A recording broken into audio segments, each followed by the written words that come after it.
Terpidana Labora Sitorus tidak henti-hentinya membuat ulah. Mantan polisi berpangkat Aibtu ini kabur saat akan dipindahkan dari rumahnya ke Lapas Cipinang. Inilah lihainya seorang Labora Sitorus, terpidana 15 tahun penjara, namun sebagian besar waktunya justru dihabiskan di luar penjara. Benarkah pemilik transaksi rekening 1,2 triliun ini masih punya kuasa dan pengaruh untuk bisa bebas berkeliaran di kota Sorong? Inilah News Story Insight.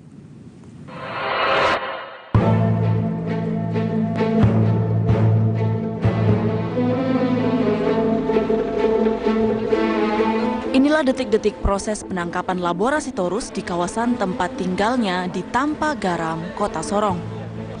Ratusan personil BRIMOB dan polisi dikerahkan untuk menangkap sang terpidana 15 tahun ini. Tak ketinggalan, kendaraan taktis pun sudah disiagakan di lapangan.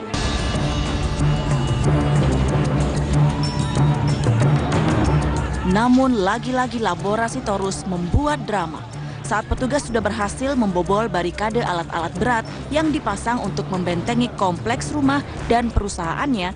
Terpidana yang dicari sudah tidak ada di tempat, alias kabur.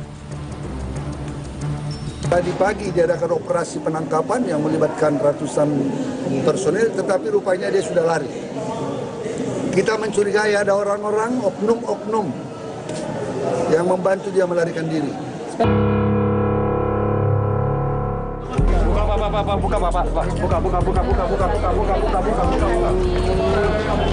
Namun Labora akhirnya menyerahkan diri pada Senin dini hari 7 Maret 2016.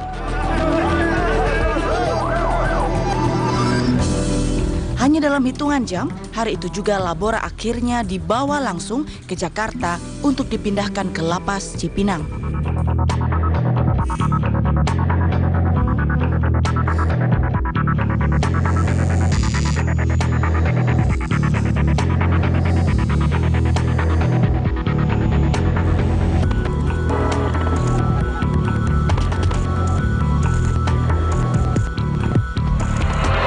Kasak-kusuk yang beredar luas di Sorong, sebenarnya Labora Sitorus sudah tidak berada di lapas jauh sebelum bulan Oktober 2015 silam. Namun sayangnya informasi ini tidak pernah diangkat ke ranah publik. Benarkah Labora dikelilingi oleh para backing dan juga orang-orang yang selalu melindungi dan merahasiakan keberadaannya saat itu? Untuk membahasnya bersama saya sudah hadir Direktur Kamtib Ditjenpas Kementerian Hukum dan HAM Bapak Sutrisman. Pak Trisman, selamat malam. Selamat malam.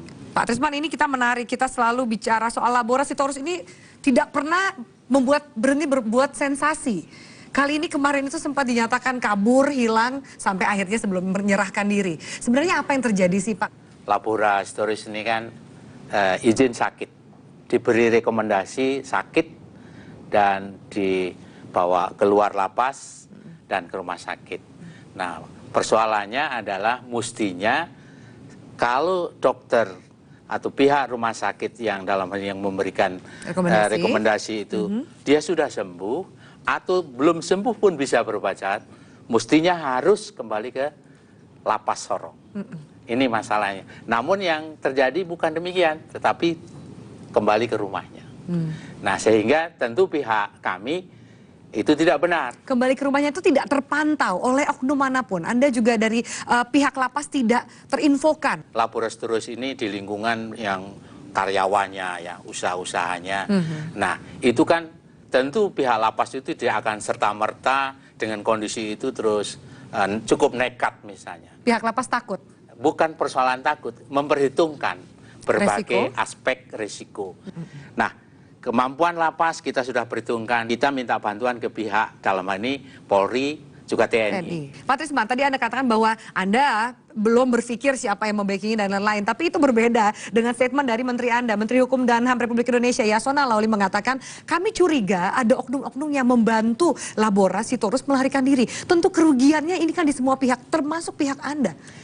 Masalah investigasi itu seperti halnya pada hari ini kami mendengar di media itu sudah ditangani oleh pihak Polda sendiri. Nah, kita hanya investigasi sekarang internal Anda sudah ada hasil sejauh ini? belum, kita masih melaksanakannya ini terus, baik di Cipinang sendiri ke Labora maupun tentu di sana. Tidakkah dari selang 2-3 tahun terakhir ini ada evaluasi terhadap apa yang terjadi di lapas yang ada di Sorong? Saya kira kita sudah evaluasi. Salah satunya kan Kalapas yang sebelumnya sudah dievaluasi. Oke, baik. Pak Trisman, sebelum kita lanjutkan pembicaraan kita, bisik-bisik informasi tentang keberadaan Labora Sitorus di luar penjara sebenarnya sudah lama terdengar. Modus sakit diduga digunakan sebagai senjata Labora untuk keluar masuk ke rumah sakit dan juga kembali ke rumahnya. Informasi yang kami miliki, terpidana 15 tahun ini bahkan sudah berada di luar lapas 1 pekan setelah dieksekusi pada 20 Februari tahun 2015. Sayangnya pihak lapas maupun aparat setempat sepertinya diam-diam saja. Akhir September 2015, tim NSI menelusuri kebenaran kasak-kusuk itu di Sorong.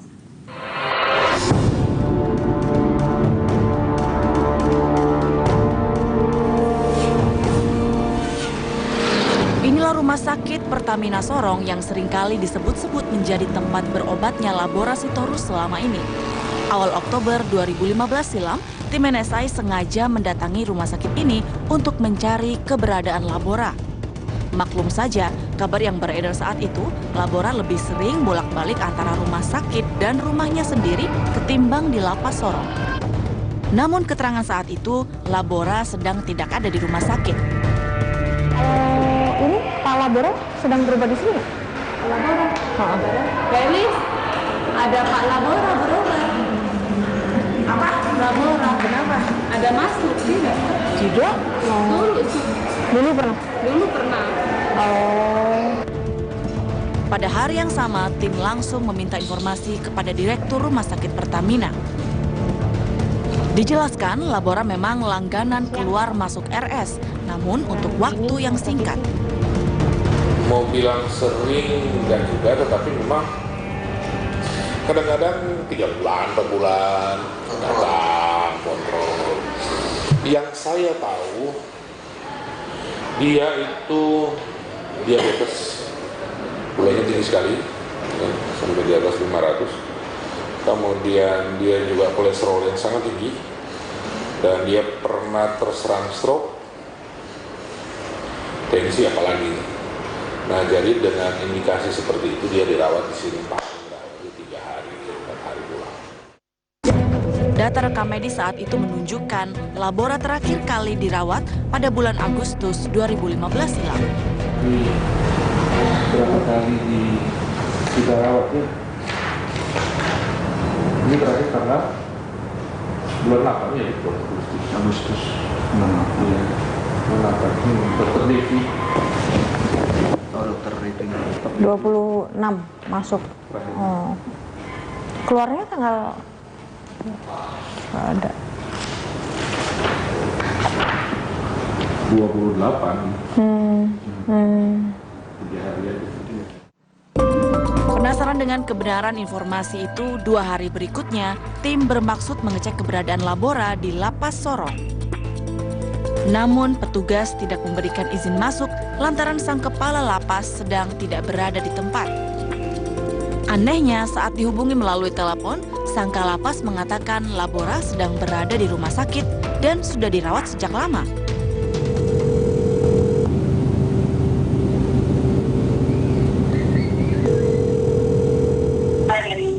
Halo. Halo, selamat sore Pak Maliki. Halo, sore Pak. Halo ya. Dengan ini Bapak Metro TV. Ya sore. Iya. Itu posisinya Pak Labora di dalam atau di mana ya Pak? Saya informasi dapat katanya di luar Pak. Sekarang masih di rumah sakit ya. Kalau mau tengok di rumah sakit Pertamina aja. Sejak kapan Pak masuknya Pak? Sejak kapan saya lupa ya datanya ya. Agak lama sih sakitnya itu. Karena sakitnya kan sakit kayak stroke itu, jadi lama pengobatannya itu. Disinilah missing link-nya terungkap. Ada informasi yang tidak sinkron antara pengakuan kalapas dengan pihak rumah sakit alias tidak nyambung. Pada hari yang sama, tim kembali ke rumah sakit mengkonfirmasi pernyataan sang kalapas. Hari Jumat kemarin Pak, kami kan di sini juga melihat data yang Bapak tunjukkan kemarin. Kalau tidak salah kan terakhir itu bulan Agustus, akhir bulan. Kan data record dari rumah sakit dengan statement itu tidak klop gitu Pak. Artinya mana yang harus saya percaya? Data rumah sakit atau data kalapas? Data rumah sakit. Kalau kita pasien masuk itu pasti akan tercatat, akan terekord gitu. Mungkin konteksnya sudah lama itu, sudah lama berapa hari. Kalau kemarin kalau tidak salah sekitar 3-4 hari, 3 hari ya, kalau tidak salah. Jadi mungkin itu yang dia bilang sudah lama ya 3 hari, karena Kemarin mengkonfirmasinya ke Kalapas. Yang pasien hari ini, masuk hari ini. Kalau hari ini baru kemarin jam 10 pagi. Nah, itu Jam 10 pagi. Kalapas menjawabnya sudah cukup lama, saya sudah lupa. Wah, saya nggak tahu kalau itu. Gitu. Tapi yang jelas data kami seperti Anda tahu dan sudah disampaikan tadi oleh perawatan bahwa dia baru masuk jam 10 pagi. Baik, Pak Trisman, langsung kita lanjutkan. Itu tadi penelusuran tim NSI yang sama-sama kita saksikan. Kalapas mengatakan labora harusnya berada di rumah sakit. Pihak rumah sakit mengatakan tidak ada di rumah sakit, harusnya berada di dalam lapas. Silakan Anda komentari. Kami punya data grafik yang menunjukkan soal keluar masuknya Labora Sitorus di Rumah Sakit Pertamina yang tadi kita lihat. Mulai tertanggal 28 Februari 2015 sampai 26 Agustus. Pertama ada di rumah sakit ini 1 bulan lamanya, 23 hari. Lama-lama makin menurun, cuma 3 hari, cuma 1 hari, 8 hari, 3 hari. Mungkin bisa disinkronkan dengan data izinnya berapa lama, tapi ternyata berada di rumah sakitnya berapa lama. Ini kan terjadi berbulan-bulan, Pak. Masa sih dari pihak lapas tidak ada satupun yang curiga atau... Begini, Mbak. Jadi bukan persoalan 1, 2, 3 harinya. Tapi lapas itu, seseorang yang sakit itu sepenuhnya rekomendasi dokter. Jadi kalau dokter misalnya, katakanlah diberikan izin dan dibawa ke rumah sakit misalnya itu. Nah terus dokter rumah sakit yang sudah kembali, boleh pulang, ya kita bawa pulang. Ya itu idealnya harusnya seperti itu. Tapi kan kita tahu Labora nggak pulang ke lapas, tapi pulang ke rumahnya. Inilah yang terakhir seperti ini yang kejadiannya. Mestinya harusnya kembali, tetapi tidak. Sehingga ya harus dieksekusi. Memang kalau ke rumah sakit nggak ada yang ngawal, Pak? Ada yang mengawal. Tidak mungkin tidak ada yang mengawal. Tapi kok bisa kecolongan akhirnya tidak balik ke lapas? Bukan kecolongan nih saya pikir. Ya kan?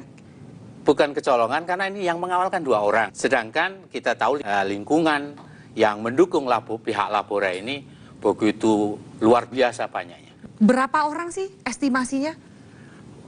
Saya pikir itu sudah ribuan. Dari sisi ini saja sudah, kita memang tidak mungkin.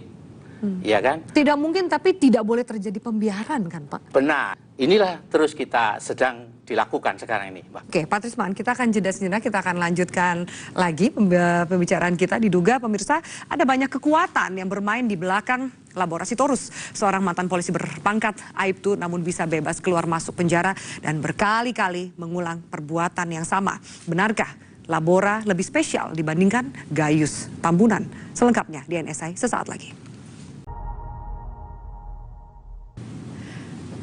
Pada penelusuran di awal Oktober 2015 silam, tim NSI menemukan beberapa kejanggalan tentang proses pencatatan dan juga pelaporan pengawasan Labora Sitorus selama di rumah sakit. Data dan juga pengakuan petugas serba simpang siur. Apa saja kejanggalannya? Kita simak informasi berikut ini.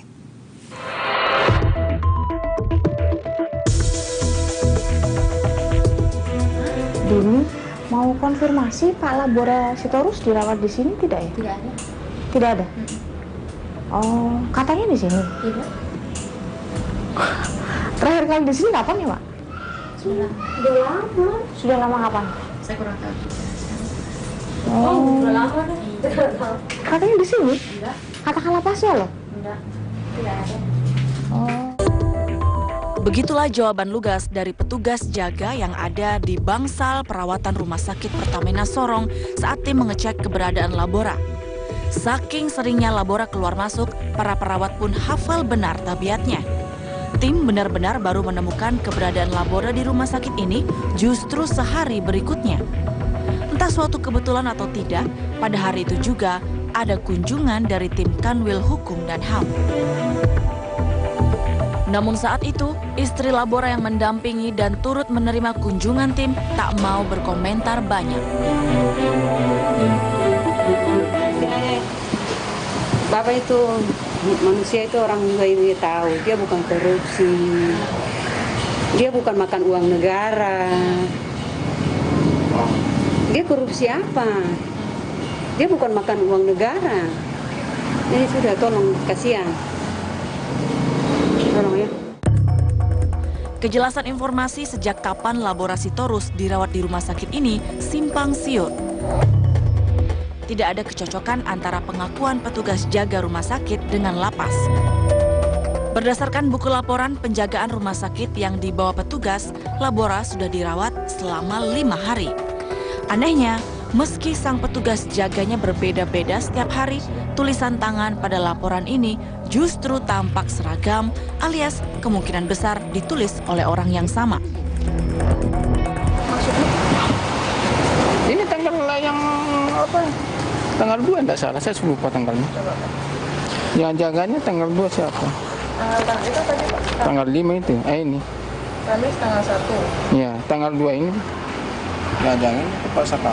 Tanggal 1, tanggal 2. Sampai sekarang kan tanggal berapa sekarang tanggal ini? 6. Tanggal 6? Saya. Ini saya masih sementara tulis, ya, saya belum tulis tamu tadi itu. Ini ada. Ini tanggal 5 Bapak kemarin? Ini menerima tadi. Ini yang malam. Jadi dia pulang. Oh. Ini yang ini sebentar saya tulis. Ini yang kemarin siang. Ini yang kemarin Pak? Sarloji? Iya, Sarlaut. Sarlaut. Nah, itu. Jadi sampai begini. Jadi gantian proses. Konyolnya saat tim langsung mengecek data ruang pengawasan perawat, Labora justru terdaftar sejak tanggal 4 Oktober. Saat itu pun, tim langsung meminta kejelasan informasi kepada Dirjen Lapas via sambungan telepon.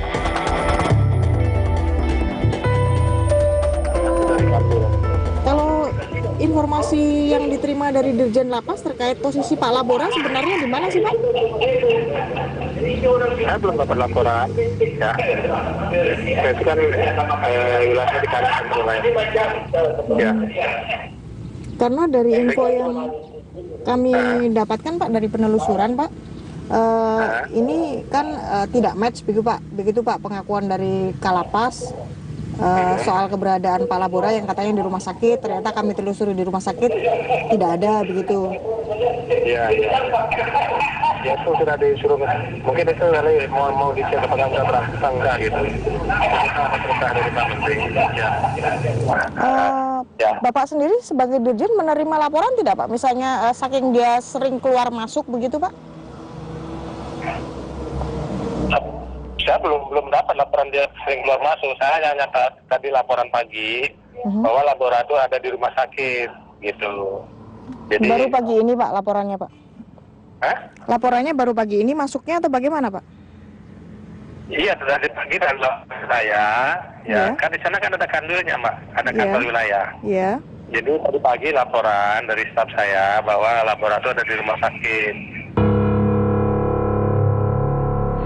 Pak Trisman, itu hasil penelusuran kami. Ada tanggapan soal mengapa data tidak cocok? Ada juga kejanggalan, dugaan orang yang menulis itu kok penulisannya sama gitu. Ini juga menjadi satu data tambahan bagi kami yang pasti bahwa sekarang ini sedang serentak kita lakukan investigasi untuk hal-hal yang juga kita dengar tadi. Kita tahu bahwa uang kucuran dari Labora ini kan kemana-mana gitu Pak. Anda bisa berikan jaminan bahwa pihak dari lapas tidak ada yang bermain? Setelah investigasi ada pemeriksaan internal dan diketahui jelas bahwa itu ada hal yang demikian, pasti ditindak tegas sesuai dengan aturan yang berlaku. Apa jaminan bahwa Labora tidak bisa berulah lagi ketika dalam LP Cipinang seperti yang terjadi Tentu di Sorong? jaminannya seperti yang Mbak sampaikan tadi sudah berulang kali bahwa tentu tidak mungkin lagi akan seperti itu. Kalau Jadi, ternyata terjadi, ya, seperti kasus Gayus Tambunan, kalau ternyata terjadi gimana Pak? tentu kita semua akan diproses sesuai dengan aturan, bukan saja sanksi. Kira-kira begitu. Oke, baik Pak Trisman, terima kasih banyak Terima kasih. atas waktunya. Kami Terima nantikan tadi komitmen untuk menjaga Labora jangan sampai negara kalah dengan terpidana ya Pak. Tentu kita akan berusaha maksimal. Oke baik, terima kasih Pak Trisman. Terima kasih. Dan pemirsa, nama Labora tersohor di Sorong sebagai juragan kayu. Bisnis kayunya sangat merajai di wilayah Papua Barat. Benarkah ada backing di belakangnya? Ikuti segmen berikutnya sesaat lagi. Tetaplah bersama kami. Februari 2015 silam kami sempat mewawancarai Labora Sitorus. Saat itu status Labora juga menjadi buron lantaran kabur dari lapas saat akan dilakukan eksekusi penetapan putusan Mahkamah Agung bulan November 2014. Dalam wawancara tersebut, Labora mengakui adanya uang entertainment alias suap yang mengalir ke sejumlah aparat.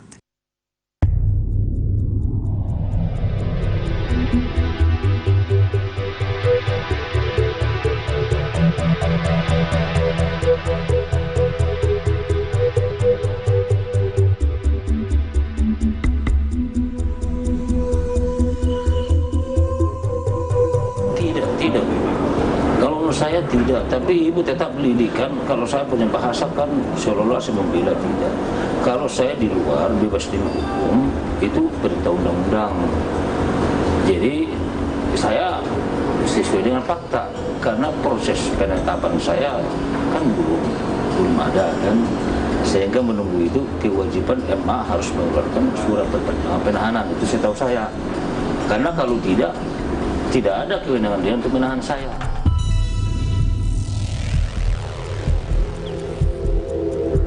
Di waktu itu memang sampai pengawasan pun diberikan oleh pihak lapas. Cuman setelah keluar bebas dari hukum itu, mungkin pemikiran lapas saya tidak diawasi lagi. Kalau dulu saya memang diawasi oleh pihak lapas.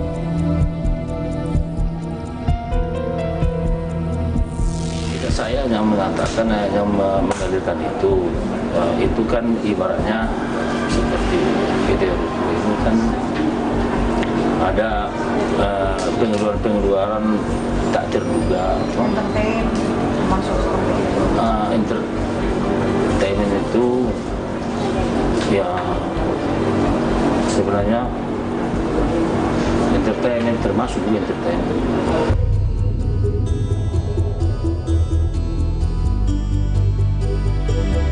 Tidak, itu bukan untuk pejabat polisi, tidak. Itu kan, ya, kalaupun ada pengeluaran sampai besar begitu itu tidak ke polisi. Cuma itu nanti ada keterangan itu harus ditanyakan ke pihak manajemen karena saya tidak bisa menjawab itu. Menurut saya tidak terjerat TPPU. Makanya saya kan itu kan hanya menurut mereka saja supaya ini kan saya seolah-olah supaya saya susah kan begitu. Jadi menurut saya tidak.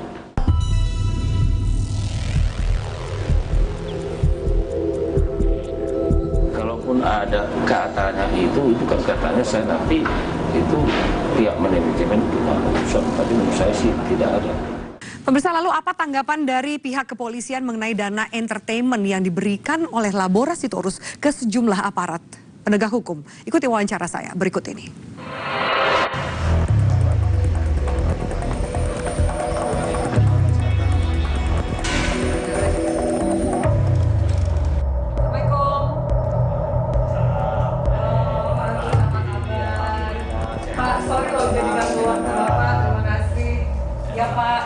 Pak Agus, kita tahu bahwa Labora Sitorus adalah mantan polisi, berpangkat Aibtu. Tapi sosoknya ini fenomenal dalam melawan hukum. Sebenarnya siapa sih Labora Sitorus ini dari mungkin pandangan dari pihak kepolisian? Ya, seperti tadi yang Mbak Afi sampaikan bahwa yang bersangkutan memang anggota polisi. Ya, sampai sekarang belum ada keputusan terkait dengan status yang bersangkutan, karena yang bersangkutan memang dalam status hukumnya masih ada upaya-upaya hukum yang sedang dilakukan. Kalau polisi berbisnis, terutama mungkin di daerah-daerah yang sumber daya alamnya sangat kaya, itu biasa atau apa? Sebetulnya bisnis di internal Polri itu dilarang, Mbak, ya, karena dikhawatirkan mengganggu aktivitas perkantoran dalam rangka memberikan tugas pelayanan kepada masyarakat. Ini juga menjadi rahasia umum, sejumlah media juga sempat mengangkat informasi ini bahwa mungkin saja laporan ini tidak sampai ke pusat atau mungkin juga kurang terpantau. Tapi jangan-jangan juga satuan unit ini mendapat kucuran dana dari bisnis Labora ini. Saat kami punya data bahkan mungkin bisa sampai ratusan juta, beberapa kali transferan terjadi. Apa tanggapan Anda? Iya, memang itu informasi itu juga kita pernah dengar juga ya, Mbak, ya. Pernah dengar pada saat baru-barunya kasus ini diproses.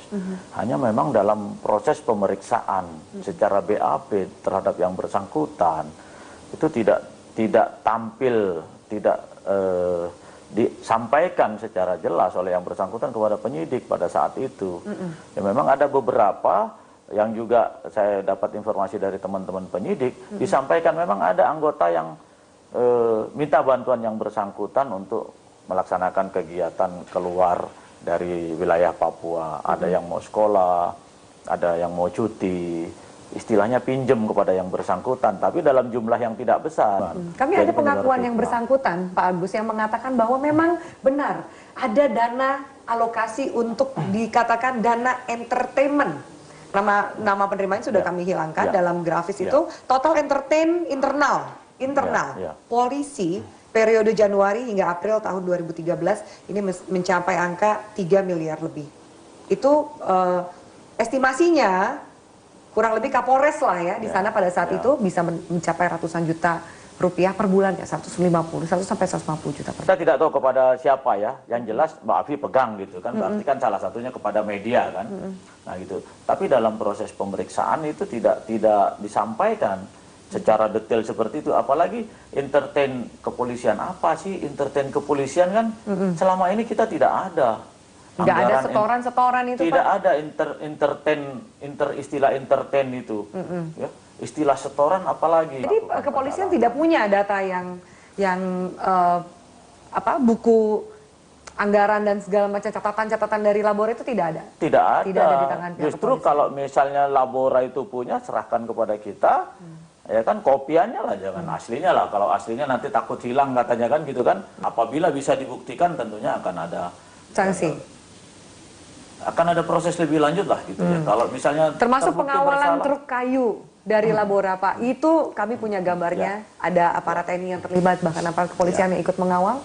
Itu sudah juga diselidiki pengawalan-pengawalan ini. Tadi saya sampaikan ya Mbak, sebetulnya surat izin usaha PT ini ya. Nanti kalau saya sebut Labora dianggap Labora. PT ini ada. Rute perusahaan melewati perkampungan atau lokasi yang jalannya kecil, sementara alat angkutnya besar. Nah kalau misalnya ada pihak PT meminta bantuan pengawalan, khususnya Polri, dalam rangka untuk mengangkut barang itu dalam proses ya, apakah pengiriman ataukah pengolahan, itu kan bisa saja Mbak dalam tugas pelayanan. Meski hanya berpangkat Aibtu, diduga Labora memiliki banyak backing yang siap menjadi kaki tangan dan juga tameng. Benarkah duit Labora Sitorus deras mengalir ke para backing? Lalu pertanyaannya, kepada siapa uang itu mengalir? Ikuti dialognya sesaat lagi. Bebas berkeliaran di luar sel, Labora disebut-sebut menggelontorkan uang ke sejumlah oknum aparat. Siapa saja yang menjadi backing Labora? Telah hadir kuasa hukum Labora Sitorus, Bapak Nur Hadi. Pak Nur Hadi, selamat malam. Malam. Menjawab pertanyaan saya, apa tanggapan Anda? Siapa yang kemudian menjadi backing Labora Sitorus? Karena sejumlah media sempat juga menemukan banyak temuan kucuran dana Labora Sitorus. Itu kami tidak tahu. Setahu kami. Anda tidak tahu, Anda kan kuasa hukumnya dan kami itu image yang menempel di klien Anda. Kami kuasa hukum Labora Sitorus sejak September 2015. Awalnya kami riset, kemudian dalam proses riset itu kami temukan ternyata tidak ada satu dokumen yang penting untuk riset itu bisa selesai atau tidak. Terkait adanya salinan putusan Mahkamah Agung yang paling di ujung. Sehingga Labora Februari dilakukan eksekusi. Kami cek ke PN belum menerima. Agustus 2015. Kami cek ke jaksa, ternyata ketika kami tanya apakah jaksa membaca halaman 428, jaksa menyatakan tidak ada halaman 428. Saya tanya, ternyata di jaksa hanya petikan putusan. Kita cek ke lapas, ternyata di lapas yang ada hanya petikan putusan. Nah, jadi maksudnya bahwa Labora tidak bisa dieksekusi? Nah, sesuai dengan pasal 270 KUHP, eksekusi hanya bisa dilakukan dengan salinan putusan. Hakim Agung Suhadi sebagai juru bicara Mahkamah Agung menyampaikan bahwa dia baru saja mengirim salinan putusan. Besoknya Jaksa Agung menyampaikan juga bahwa Jaksa Agung tidak bisa melakukan eksekusi terhadap barang pada saat itu karena belum menerima salinan putusan. Kemarin ketika kemudian ada keputusan 600 aparat harus mengeksekusi, Labora membawa Labora ke Cipinang, apa standing legalnya? Ini sebetulnya sangat penting menurut kami. Karena bagaimana seseorang bisa dirampas kemerdekaannya dengan melanggar aturan formil itu sendiri. Putusan Mahkamah Agung tidak memenuhi pasal 197 KUHP, khususnya huruf F, yang konsekuensinya karena putusan Mahkamah Agung itu ingkrah ya, konsekuensinya secara absolut itu tidak bisa dieksekusi. Bicara soal jalur hukum, Anda jadi kuasa labora itu dari tahun berapa, Pak Nur Hadi? 2015, dari sejak tahun September 2015. September 2015. Dan pada saat itu juga labora tidak berada, harusnya menurut pembelaan dari pihak lapas harusnya berada di dalam lapas. Yang kami tahu beliau itu dalam keadaan sakit dan perawatan itu saja. Karena bahkan untuk tanda tangan kuasa tidak bisa. Ketika Anda seorang kuasa hukum, tentu Anda mengatakan harusnya sesuai dengan koridor hukum. Kenapa Anda tidak kemudian memberikan advice ke klien Anda untuk sesuai juga menaati, toh masih ada jalur PK? Kenapa harus kabur? Kalau terkait dengan kaburnya kami tidak tahu. Tapi jelas KUHP kita sama. Yang dibaca saya, yang dibaca jaksa, yang dibaca semua penegak hukum KUHP-nya sama. Jadi Anda lihat bahwa perilaku kemarin kemudian menghilang, itu tidak melanggar hukum? Itu yang harus kita tanyakan bersama. Ini ada persoalan Nggak, jawaban apa? Anda apa? Enggak, ini bukan masalah saya harus menjawab pertanyaan itu. Enggak, yang saya tanya, terpenting jawaban bagi Anda kami, menurut Anda, sikap labora ketika dia kabur pada saat sebelum eksekusi, itu benar atau tidak? sejatinya ini bukan eksekusi kemarin itu. Oke, apa tapi namanya? itu penjemputan. Penjemputan, Eksekusi oke. menurut logika mereka sudah dilakukan Februari. Tapi menurut kami ini eksekusi. Karena Februari yang eksekusi Februari menurut kami itu pelanggaran terhadap undang-undang itu sendiri. Apa dasarnya Labora memberikan argumentasi bahwa dia harusnya tidak dibawa ke Cipinang dan dia bisa untuk keluar atau kabur dari penjemputan itu? Itu Apa pilihan. advice? Enggak. Saya tanya, apa alasan yang diberikan Labora ke Anda karena dia adalah klien Anda? Kami tidak pernah mengkomunikasikan itu. Apa Kami komunikasi tidak tahu. terakhir Anda dengan Labora? Komunikasi terakhir kami hanya menyampaikan ini, kami iklan, ada iklan di Radar Sorong bahwa seruan kami terkait seruan damai, ada posisi hukum kita jelaskan terkait dengan putusan yang batal demi hukum, seperti itu aja. Apa tanggapan Labora ketika Anda mengkomunikasikan? Nggak ada tanggapan gitu aja. Dia diam saja? Diam saja. Dan kemudian kenapa dia kemudian menyerahkan diri? Anda tentu mendampingi dia pada saat dia menyerahkan diri ke kantor kepolisian? Saya dalam perjalanan ke Jakarta. Anda jadi tidak ada pengacara yang mendampingi Labora?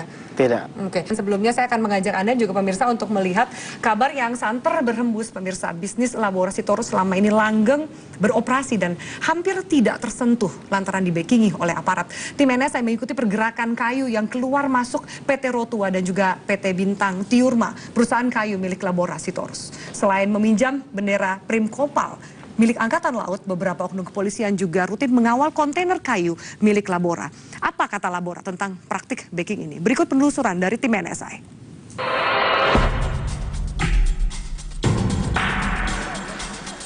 Inilah Labora Sitorus yang kini ramai diperbincangkan sebagian publik. Tim NSI menemuinya terakhir kali pada Februari 2015 sebelum dirinya dieksekusi. Saat ditemui tim NSI bulan Februari 2015 silam, Labora selalu berada di tengah-tengah para pekerjanya. Sang mantan Aibtu ini memang selalu mengomandani perusahaan kayunya di distrik Tampagaram, Sorong. Meski hanya mengantongi izin perusahaan sekunder, perusahaan kayu milik Labora Sitorus adalah yang terbesar di Sorong. Omsetnya mungkin bahkan terbesar di seluruh Papua Barat. Disinilah menariknya. Bisnis kayu Labora Sitorus sebenarnya sudah dinyatakan terlarang atau ilegal oleh Menteri Lingkungan Hidup dan Kehutanan. Menteri LHK telah meminta pemberian izin sertifikasi kayunya dihentikan alias di-stop sejak Februari 2015. Kemudian surat ini diperkuat lagi dengan surat dari Menteri Lingkungan Hidup dan Kehutanan yang intinya adalah terhadap kayu bulat atau kayu olahan sebagaimana yang disebutkan tadi, itu tidak dapat diterbitkan dokumen penatausahaan hasil hutan. Kalau dokumen penatausahaan hasil hutannya saja tidak diterbitkan, seharusnya atau logikanya, maka mereka tidak bisa mengedarkan kayu yang dimilikinya. Namun anehnya hingga Oktober 2015 lalu, bisnis kayu Labora Sitorus masih terus jalan. Santer disebut-sebut keberadaan bisnis kayu Labora dibackingi oleh TNI Angkatan Laut di Sorong. Ini terbukti dari papan nama Primkopal atau Primer Koperasi Angkatan Laut yang dipasang di perusahaan milik Labora. Di lokasi ini terlihat stok kayu masih cukup banyak. Ini menandakan aktivitas perusahaan kayu ini tetap langgeng. Tak cuma Angkatan Laut, bisnis kayu Labora juga dikawal oleh polisi. Oktober 2015 lalu, tim mencoba mengikuti kontainer kayu yang keluar dari perusahaan Labora di Tampagaram.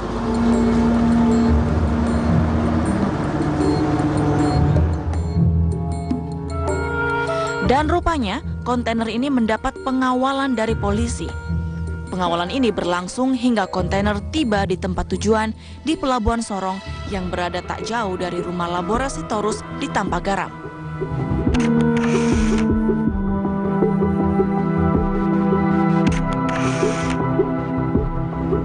Dan ternyata tak cuma sekali, pengawalan itu terus berlangsung bolak-balik sampai beberapa kali pengangkutan kontainer.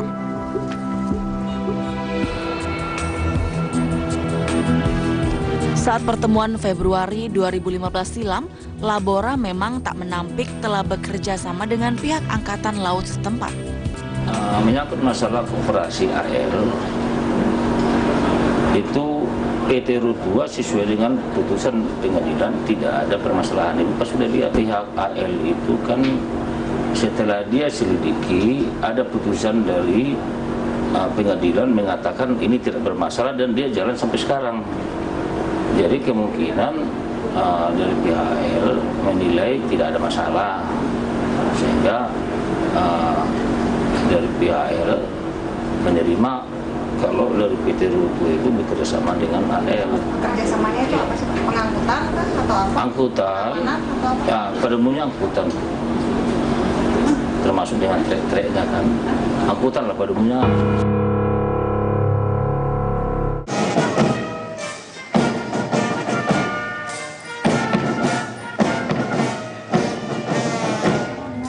Rut 2 Pak, masih ada kerjasama Pak? Primkopal? Tidak ada. Tidak ada? Tidak ada lagi. Sejak kapan Pak? Sejak menurut saya setahun lalu sudah tidak ada lagi. Masih terpasang loh Pak?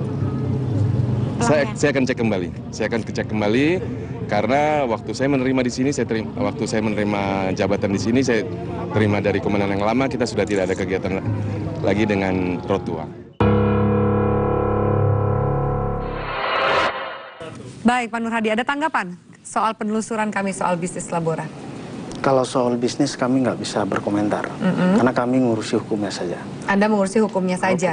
Oke, berikutnya advice hukum apa yang akan Anda berikan? Kami sebagai kuasa hukum, selayaknya, sepatutnya memastikan kondisi beliau dalam keadaan baik-baik saja. Termasuk kami sedang dalam proses gugatan perlawanan hukum terhadap jaksa yang untuk eksekusi barang. Itu saja.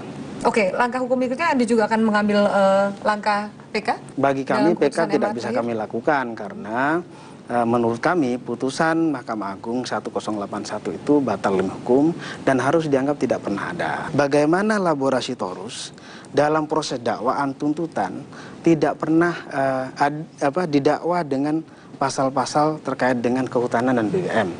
Tapi kemudian dalam salinan putusan itu dia ada salah dasar penyebutan dasar hukum, dia didakwa ada dasar hukum yang menyebutkan pasal Undang-Undang 42 tahun 99 tentang fidusia. Apa hubungannya dengan Labora Sitorus? Dan itu dijadikan dasar untuk eksekusi. Ini yang Anda nggak lihat bahwa ini permainan atau modus dari MA sendiri? Nah, itu pertanyaan kita semua. Pertanyaan yang harusnya ditanyakan kepada kita semua. Kalau menurut Anda sebagai kami juga kuasa bertanya, kenapa terjadi seperti ini? Tidak hanya itu bahkan. Salinan putusan dengan petikan putusan isinya berbeda. Bahkan covernya saja itu salah. Jadi kalau sejauh ini Anda lihat apa yang terjadi dengan segala kejanggalan-kejanggalan yang Anda temukan ini?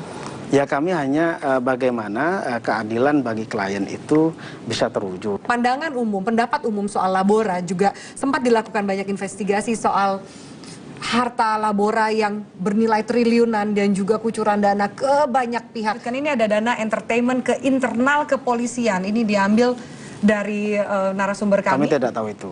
Anda tidak mau memberikan tanggapan Januari 976 juta. Kami baru masuk Agustus 2015. Anda kan tadi Anda sempat melakukan riset. Anda tentu mendapatkan data-data Riset ini. hukum, dokumen hukum saja yang kami riset. Tidak ada dokumen-dokumen ini juga termasuk jadi barang bukti? Dokumen hukum yang tidak ada. Kami tidak menemukan dalam dokumen hukum pembuktian di tingkat pertama. Tidak ada satupun fakta hukum yang di situ menyebutkan Labora memiliki harta kekayaan sekian T, nggak ada. Jadi tidak ada juga data entertain, kucuran ke TNI, aparat, polisi, dan lain-lain? By dokumen kami tidak tahu itu. Anda yakin klien Anda tidak bersalah? Kalau persoalan itu persoalan pembuktian. Kita ngomong sebagai kuasa hukum, Anda yakin klien Anda tidak bersalah? Ya, kita uji dulu dong. Karena putusan itu dianggap tidak pernah ada, silahkan jaksa memproses ulang. Ada 2 syarat, fair dan adil. Oke, baik Pak Tidak boleh ada rekayasa, fair dan tidak boleh. Kita lihat bagaimana proses hukum berjalan ke depan untuk klien Anda, Labora Sitorus. Terima kasih banyak atas waktunya di NSI. Pemirsa, kisah Labora menjadi gambaran buram tatanan hukum di Indonesia. Kekuasaan dan kekayaan menjadi otoritas yang berperan mengatur hukum dan segalanya. Hukum seperti tidak berdaya dibuatnya karena tekanan dari kepentingan yang memiliki uang dan dana. Semestinya tidak ada seorang pun yang kebal hukum di Republik ini. Atas alasan apapun, orang yang terbukti bersalah harus diganjar hukuman yang setimpal. Karena semua warga negara sama di hadapan hukum. Saya Firman undur diri, selamat malam, sampai jumpa.